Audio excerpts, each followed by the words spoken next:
નમસ્કાર વિદ્યાર્થી મિત્રો, હવે પછી આપણે જોઈશું કે થી વધુ અને થી ઓછા પ્રકારનું આવૃત્તિ વિતરણ. રાઈટ? તો થી વધુ અને થી ઓછા પ્રકારનું આવૃત્તિ વિતરણ કઈ રીતે, એના ઉપરથી તમારે મધ્યસ્થ કઈ રીતે શોધવાનું. જો એક વસ્તુ યાદ રાખવાની, મધ્યસ્થ શોધવાનો કે એટલે હંમેશા તમારી પાસે વર્ગો નિવારક હોવા જોઈએ અને આવૃત્તિ વિતરણ હોવું જોઈએ. એની પહેલા તમે જોઈ લઈએ કે થી વધુ અને થી ઓછું પ્રકારનું આવૃત્તિ વિતરણ છે શું. તો જ્યારે પણ તમને રકમમાં થી વધુ અને થી ઓછા પ્રકારનું આવૃત્તિ વિતરણ હોય ત્યારે હંમેશા તમને શું આપેલી હોય છે? સંચય આવૃત્તિ આપવામાં આવેલી હોય છે. અત્યાર સુધી શું થતું કે મધ્યસ્થનો દાખલો ગણવાનો હોય તો આપણે પહેલું કોષ્ટક વર્ગ કહી દેતા અને બીજું કોષ્ટક શું કહી દેતા? આવૃત્તિ. હવે થી વધુ અને થી ઓછો પ્રકારનું હશે ત્યારે તમને આવૃત્તિની બદલે શું આપેલી હશે? સંચય આવૃત્તિ આપવામાં આવેલી હશે. એક વસ્તુ ખાસ જવું. ત્યારબાદ આલેખના પ્રકારો જોઈ લો કે આવૃત્તિ વિતરણ જ્યારે રકમમાં એવો ઉલ્લેખ કર્યો હોય કે થી વધુ, પહેલા આપણે આ જોઈએ પછી આના વિશે તમને માહિતી આપીએ કે વર્ગ અને આવૃત્તિ આપી છે. તો પહેલા તો વર્ગ જુઓ. પહેલો વર્ગ શું છે? 0 થી 10. બીજો વર્ગ શું છે? 10 થી 20. ત્રીજો વર્ગ શું છે? 20 થી 30. અને ચોથો વર્ગ શું છે? 30 થી 40. પાંચમો વર્ગ 40 થી 50. અને બાજુમાં કેનું કોષ્ટક આવેલું છે? આવૃત્તિ એટલે કે f. હવે સૌપ્રથમ આપણે મેળવીએ થી ઓછા પ્રકારનું આવૃત્તિ વિતરણ. કેવા પ્રકારનું? થી ઓછા. તો વર્ગને બોલાય કઈ રીતે? જો યાદ રાખજો, 0 થી વધુ શું? 0 થી વધુ 10 થી ઓછું, 10 થી વધુ 20 થી ઓછું, 20 થી વધુ 30 થી ઓછું, 30 થી વધુ 40 થી ઓછું, 40 થી વધુ 50 થી ઓછું. તો આ બાજુની જે સીમા છે એ બધી કઈ સીમા છે? અધઃ સીમા છે. કઈ સીમા છે? અધઃ સીમા. જ્યારે આ બાજુ કઈ સીમાઓ છે? ઉધ્વ સીમા. એટલે શું થાય કે અધઃ સીમાથી વધુ અને ઉધ્વ સીમાથી ઓછું. જો ફરીથી કહું, અધઃ સીમા પહેલા વર્ગમાં 0 છે તો 0 થી વધુ 10 થી ઓછું, 10 થી વધુ 20 થી ઓછું, 20 થી વધુ 30 થી ઓછું, 30 થી વધુ 40 થી ઓછું, 40 થી વધુ 50 થી ઓછું. ઓકે? તો આ મૂળ આવૃત્તિ વિતરણ કહેવાય કે જેમાં તમને વર્ગ અને આવૃત્તિ આપ્યું હોય એવા આવૃત્તિ વિતરણને કેવું કહેવાય છે? મૂળ આવૃત્તિ વિતરણ. હવે એના ઉપરથી આપણે થી ઓછા પ્રકારનું આવૃત્તિ વિતરણ મેળવવાનું છે. કેવા પ્રકારનું? થી ઓછા. ચાલો, થી ઓછા પ્રકારનું મેળવવું છે તો પહેલો વર્ગ વાંચીએ તો શું આવે? 0 થી વધુ 10 થી ઓછું. એટલે પહેલામાં શું આવશે? 10 થી ઓછું. બીજામાં શું આવશે? 10 થી વધુ તો 20 થી ઓછું, 20 થી ઓછું. ત્રીજામાં શું આવશે? 20 થી વધુ 30 થી ઓછું. પછી શું આવશે? 30 થી વધુ 40 થી ઓછું. પછી શું આવશે? 40 થી વધુ 50 થી ઓછું. હવે થી વધુ અને થી ઓછું પ્રકારનું આવૃત્તિ વિતરણ હોય ત્યારે કઈ આવૃત્તિ હોય? સંચય આવૃત્તિ હોય છે. તો આપણી પાસે આવૃત્તિ f છે. f માંથી હવે આપણે શું મેળવશું? સંચય આવૃત્તિ. હવે જો ડાયરેક્ટ એ મેળવશું નહીં. કઈ રીતે મેળવવામાં આવે? તો જો હવે આવૃત્તિમાં જોવાનું. ક્યાં જોવાનું? આવૃત્તિમાં. તો 10 થી ઓછું, પેલા વર્ગમાં 10 થી ઓછું આવ્યું હતું તો 10 થી ઓછામાં કેટલી આવૃત્તિ છે? ફક્ત 3. ત્યારબાદ 20 થી ઓછું, તો 20 થી ઓછું અહીંયા વંચાય છે તો 20 થી ઓછામાં કેટલી આવૃત્તિ આવી? આ બે આવૃત્તિ આવી. તો આ બંને આવૃત્તિનો શું કરવાનો? સરવાળો. તો 8 ને 3 કેટલા થાય? 11. ત્યારબાદ 30 થી ઓછું, તો 30 થી ઓછામાં આ 3 આવૃત્તિ આવી તો આ ત્રણેય આવૃત્તિનો શું કરવાનો? સરવાળો. તો કેટલો થશે? 15. ત્યારબાદ 40 થી ઓછું, તો 40 થી ઓછામાં ચારે આવૃત્તિ આવી તો ચારે આવૃત્તિનો સરવાળો કરીએ તો કેટલો આવશે? 20. ત્યારબાદ 50 થી ઓછું, તો 50 થી ઓછુંમાં બધી જ આવૃત્તિ આવે છે તો બધાનો સરવાળો કરીએ તો કેટલો આવશે? 30. કેવો કેટલો આવશે? 30. તો આ શું કર્યું આપણે કે મૂળ આવૃત્તિ વિતરણમાંથી કેવા પ્રકારનું આવૃત્તિ વિતરણ મેળવ્યું? થી ઓછા અને થી ઓછા કે થી વધુ પ્રકારનું આવૃત્તિ વિતરણ હોય એટલે હંમેશા તમારે કેની જરૂર પડે? સંચય આવૃત્તિ CF. ચાલો, ત્યારબાદ થી વધુ જોઈએ.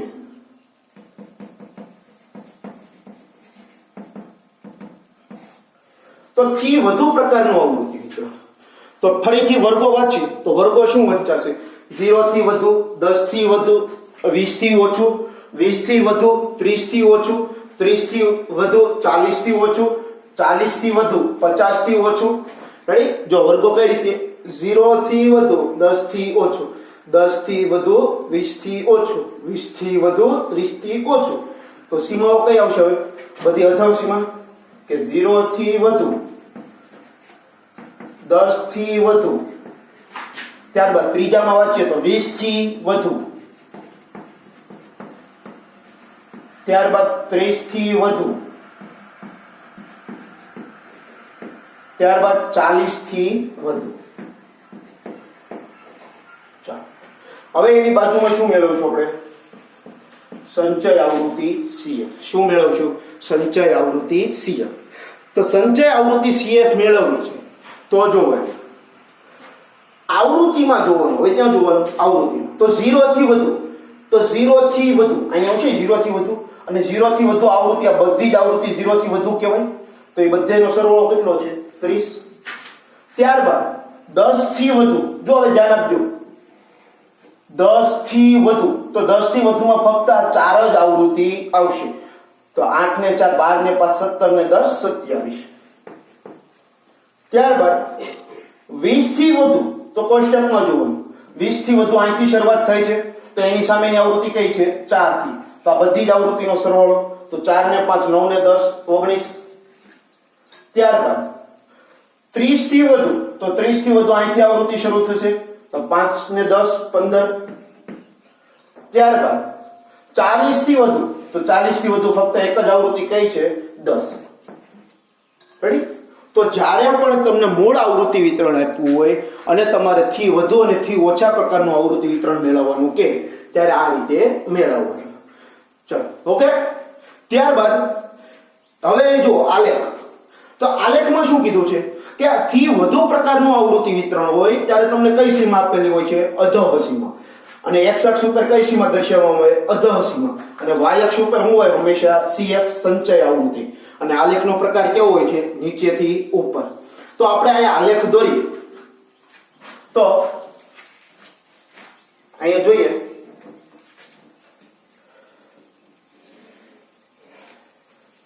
આ આપણી x અક્ષ, આ આપણી y અક્ષ.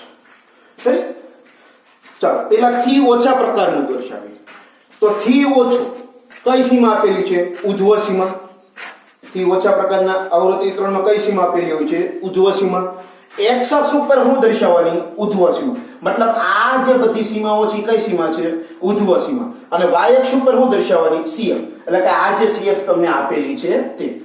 ત્યારબાદ એનો આલેખ કેવો આવશે? તો આલેખ આવશે નીચેથી ઉપરની તરફ. આપણે જગ્યા નથી એટલા માટે અહીંયા દોરીએ.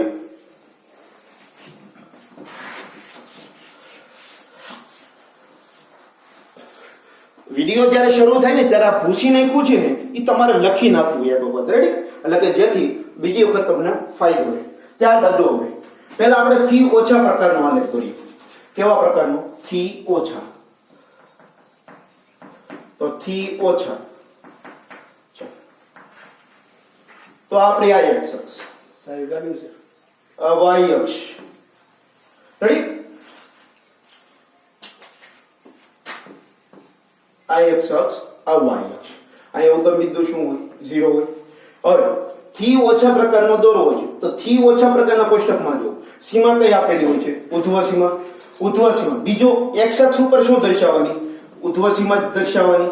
અને y અક્ષ ઉપર સંચય આવૃત્તિ. તો ઉધ્વ સીમા આપણે શું છે? 10 20 30 40 50 એમ છે. તો અહીં દર્શાવીએ. અહીંયા 10, અહીંયા 20, અહીંયા 30, અહીંયા 40, અહીંયા 50. ત્યારબાદ y અક્ષ એટલે કે એની ઉપર શું દર્શાવવાની? CF. તો CF દર્શાવો તો જો કેટલા કેટલાના ગેપે લઈશું કે 3 છે, 11 છે, 15 છે, 20 છે, 30 છે. તો આપણે 5 5 નો તફાવત લઈએ. એક એકમ બરાબર કેટલા લઈએ? 5. તો 5 10 15 20, 25 અને 30. રેડી? હવે પેલું જો 10 હોય ત્યારે CF કેટલી છે? 3. તો 10 અહીંયા 0 અને 5 ની વચ્ચે ક્યાંક 3 અહીંયા આવશે. ત્યારબાદ 20 હોય ત્યારે CF કેટલી છે? 11. તો 11 ક્યાંક અહીંયા આવશે. ત્યારબાદ 30 હોય ત્યારે CF કેટલી છે? 15. તો 15 બરોબર અહીંયા છે. ત્યારબાદ 40 હોય ત્યારે CF કેટલી છે? 20. ત્યારબાદ 50 હોય ત્યારે CF કેટલી છે? 30. રેડી? હવે આ બધા બિંદુઓને જોડતો એક વક્ર દોરી નાખવાનો. તો આ આલેખ જો થી ઓછા પ્રકારનો આલેખ હતો તો કેવો આવ્યો? ઉપરથી નીચેની તરફ. કેવો આવ્યો? ઉપરથી નીચેની તરફ. સોરી, અહીંયા ભૂલ છે. આલેખ કેવો આવશે? નીચેથી ઉપરની તરફ.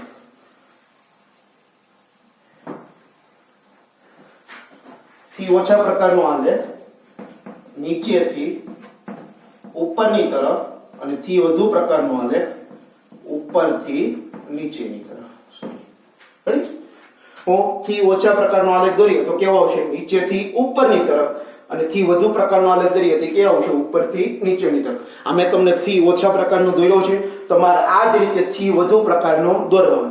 એમાંથી x અક્ષ અને y અક્ષ દોરશો. અહીંયા 0, 10, 20, 30, 40 એમ દર્શાવશો. y અક્ષ ઉપર સંચય આવૃત્તિ આ 5-5 ના ગેપે લેશો તોય વાંધો નહીં, તોય ચાલશે. તો એનો આલેખ કેવો આવશે? ઉપરથી નીચેની તરફ. તો થેન્ક યુ વિદ્યાર્થી મિત્રો, અહીં સુધી.